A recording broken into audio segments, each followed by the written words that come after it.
समग्र राज्य रे बेपार वाणिज्य क्षेत्र में निजर स्वतंत्र नाम अर्जन करिथिबा केशुद्रापाल ग्राम रे काहे केउ कालरू आरंभ होई आसुछि कंटाफोड़ा यात्रा।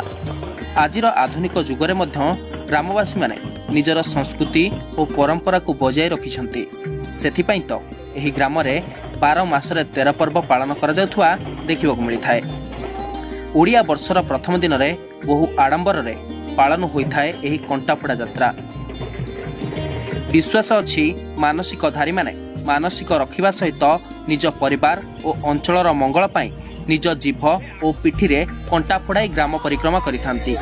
मास 13 हमर एंदे पूजा समय चलीची आ जेमिति नीति नियम रहता रहउछु आ आज हम गड़गड़ारू बिंजिण ओसा अरुआखिया आजिटू आमे होची सकाळे बड़ पोखरी की जाउछु कंटा मारिकी गाँ रे बुलिमु आ राति की पिठी पुड़ा एई वर्ष सारा आम गाँ गंडा बुलिकी पैसा पत्र चाउल पत्र आदि करके अनुसार आम वर्ष को थे करूँ आ पोखरी कथिकी ये चैत्र मास संक्रांति बेलू आम सका जीमु सका जाइए पोखरी कथि पहुँचू पोखरी कतरू आम कंटा फंटा हेन सब बहुत बड़ यात्रा कंटा फंटा आम सब पूजा हम पूजा हो सारापर आम से यात्रा को सेठू आसलु गाँ गाँ की बुलिमु बुलिकी आसिकी आम आसिकी शाल कथि आम आसिकी कंटा बुलेमु बेले आमर जार शैली थाए कहार माने देह पा असुविधा हेले से सब मानसिक करती मानसिक करके मानसिकता आम पूरण हुए।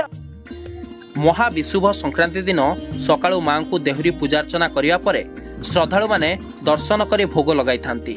विभिन्न बेशरे सज्जित होई पाटुआ माने दिन बेला निजर जीभ फोड़ाई ग्राम परिक्रमा करिबा सह संध्यारे पिठीरे कंटा फोड़े ग्राम परिक्रमा करिथांती। लोकंक आस्था और विश्वास एथिरे भरी रहिथिबारु अनेक श्रद्धालु निज जीभ एवं पिठीरे कंटा फोड़ी मां को श्रद्धा सुमन अर्पण करिथांती।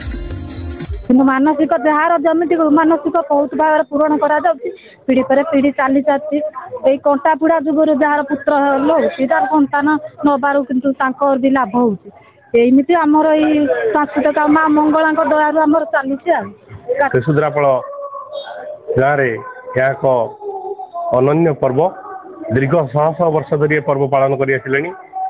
साधारणतः व्रतधारी माने आज दिन में सका बड़ पोखरी आसी माँ मंगला पाखे जीव फोड़े था राति पिठी फोड़े था। ये अंचलर शांति स्थापन से महत अवदान आज आम गाँ केशुद्रापाल को धन्य मणि।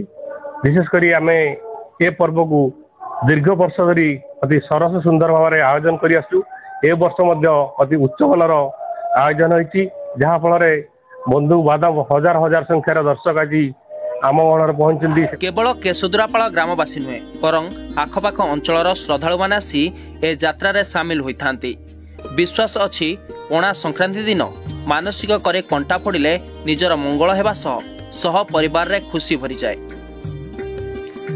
श्रद्धालुंक पई एहा कष्टदायक व्रत बा ओसा होइथिले मध्य विश्वास और श्रद्धालुंक आस्था निकटरे विज्ञान एठी हार मानि थाए।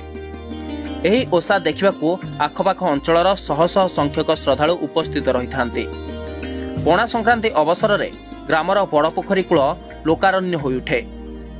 आबाल वृद्ध वनितांक समागम एवं घंट हरिबोल ढोल मादलर ताले ताले पाटुआ माने ग्राम परिक्रमा करिथांती। एही दृश्य नियारा। एठी श्रद्धालु माने निजर मानसिक व्रत पालन करिथुआ बेले सबु कष्ट भूली जाइथांती।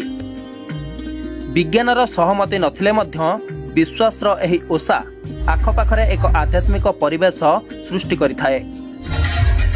ब्यूरो रिपोर्ट, ओडिशा खबर।